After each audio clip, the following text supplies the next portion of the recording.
ایک اہم بات جو ہم عموماً بہت سارے لوگ کہتے ہیں کہ ہمارے اوپر سفر کا مہینہ بھاری ہوتا ہے، سفر کا مہینہ عموماً بھاری بن جاتا ہے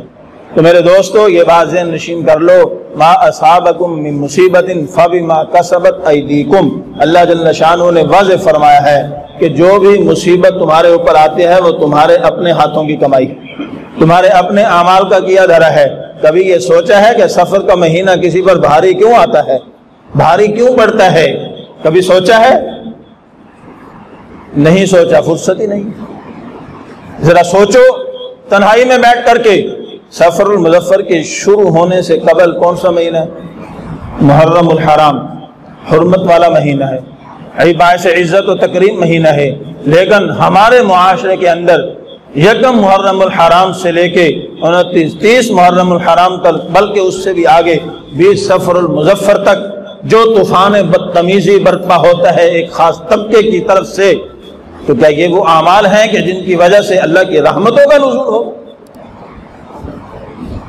اس جماعت پر جب شب و ستم کیا جائے گا، برا بھلا کہا جائے گا، ان کو دھتکارا جائے گا جن کے متعلق اللہ نے اولئک هم الفائزون، اولئک هم الراشدون، اولئک هم المہتدون، اولئک هم المفلحون، اولئک هم المؤمنون حقا رضی اللہ عنہم ورضوا عنہ قلوبہم للتقوی کے القابات سے نوازا۔ ان پر شب و ستم جب کیا جائے گا، حق یہ ہے کہ زمین پھٹ جائے اور پوری امت زمین کے اندر غرق ہو جائے، آسمان ٹکڑے ٹکڑے ہو جائے، پھر اللہ کی شان رحیمی اور کریمی ہے کہ اللہ اتنا بڑا عذاب نازل نہیں کرتا جو ہم اللہ کی زمین کے اوپر، خصوصاً ہمارے ملک پاکستان کے اندر اس وطن عزیز کی سرزمین پر ان نفوس قدسیہ پر زبان درازی کی جاتی ہے۔ ایسے آوارہ کتوں کو کھلا چھوڑ دیا جاتا ہے کہ بھونکو جتنا بھونک سکتے ہو، اور پھر وہ بھی دل لگا کے بھونکتے ہیں، اور پھر ان کو مکمل سیکورٹی بھی فراہم کی جاتی ہے۔ جب اس طرح کے اعمال اوپر جائیں گے تو پھر فیصلے بھی ایسے ہی ہوں گے۔ ہمارے سمن آباد کے ایک دوست وہ بتلا رہے تھے، پہلے بھی شاید میں نے آپ کو یہ واقعہ بیان کیا ہے، بتلایا،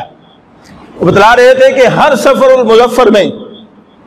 ہمارے اوپر کوئی نہ کوئی ایسی بڑی مصیبت، کوئی پریشانی آ جاتی، ہم بڑے پریشان۔ ایک اللہ والے کے پاس گیا،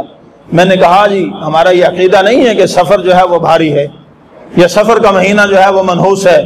نعوذ باللہ من ذالک، لیکن ہمارے ساتھ چند سالوں سے یہ ہو رہا۔ انہوں نے کہا آپ اپنا ذرا حدود اربع بیان کیجیے، اپنے گھر کا جغرافیہ بیان کیجیے، آپ کے دائیں کون ہے، آپ کے بائیں کون ہے، آپ کی بیک سائڈ پہ کون رہتے ہیں؟ انہوں نے بتایا جی ہمارے دائیں بھی شیعہ ہے، ہمارے بائیں بھی شیعہ ہے، پیچھے مسلمان ہیں۔ انہوں نے فرمایا کہ آپ اس طرح کریں، اس سال جیسے ہی محرم الحرام شروع ہو، جیسے ہی سفر المظفر شروع ہو، یکم سفر سے آپ سارے گھر والے جتنے بالغ لوگ ہیں روزہ رکھنا شروع کریں، پورا مہینہ آپ روزے رکھیں، استغفار کثرت سے کریں، ذکر اذکار کثرت سے کریں، قرآن کی تلاوت کثرت سے کریں، پھر آپ دیکھیں۔ کہتے ہم نے پورا مہینہ روزے رکھے، ذکر اذکار کثرت سے کیا، قرآن کی تلاوت کثرت سے کی، اعمال جو ہے وہ زور و شور سے کیے، تو الحمدللہ پورا سفر کا مہینہ انتہائی امن و سلامتی کے ساتھ گزر گیا۔ جب میں نے جا کے اس اللہ والے کو بیان کیا کہ اس مہینے تو کچھ بھی نہیں ہوا، اس سال تو ہمارے اوپر کوئی مصیبت نہیں آئی، کوئی پریشانی نہیں آئی، کوئی نقصان نہیں اٹھانا پڑا، میں یہ اعمال کی برکت ہے۔ آپ کے دائیں بائیں جو بدعمالیاں ہوتی تھیں، آپ کے دائیں بائیں جو بدعمالیاں ہوتی تھیں، ان بدعمالیوں کی وجہ سے آپ پر بھی یہ دن بھاری پڑ جاتے تھے۔ جب آپ نے اعمال زور و شور سے کیے، ان اعمال کی برکت سے اللہ جل شانہ نے آپ کو محفوظ رکھا ہے۔ اس لیے اگر کوئی کہتا ہے کہ سفر کا مہینہ ہمارے اوپر بھاری گزرتا ہے، اس کے لیے دستبستہ گزارش یہی ہے کہ اگر سفر کا مہینہ امن و سلامتی کے ساتھ گزارنا چاہتے ہو تو اس میں اپنے اعمال کو مضبوط کر لو۔ خدا کی قسم جب اعمال مضبوط ہوتے ہیں، ایمان پختہ ہوتا ہے، اللہ کی وحدانیت پر یقین ہوتا ہے، سب اللہ سے ہونے کا یقین پختہ ہوتا ہے، پھر دنیا کی کوئی طاقت کچھ نہیں بگاڑ سکتی،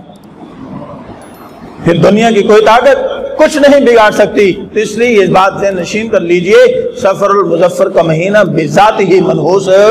نہیں ہے، اس کو منحوس کہنا گناہ ہے۔ کسی بھی دن کو، کسی بھی رات کو، کسی بھی گھنٹے، کسی بھی گھڑی کو، کسی بھی سال کو منحوس کہنا گناہ عظیم ہے، اس سے بچنا چاہیے۔ اپنے اعمال کی طرف توجہ دینی چاہیے کہ ہمارے اعمال کیسے ہیں، کس طرح کے ہم اعمال کر رہے ہیں۔ جس طرح کے اعمال کریں گے اوپر سے فیصلے ویسے ہی آئیں گے۔ اس لیے اپنے پورے ماہ و سال کو امن و آشتی سے گزارنے کے لیے اپنے اعمال کو مضبوط تر کرتے چلے جاؤ، اللہ کی وحدانیت کے اوپر یقین کو پختہ کرتے چلے جاؤ، اللہ کے پیدا کرتے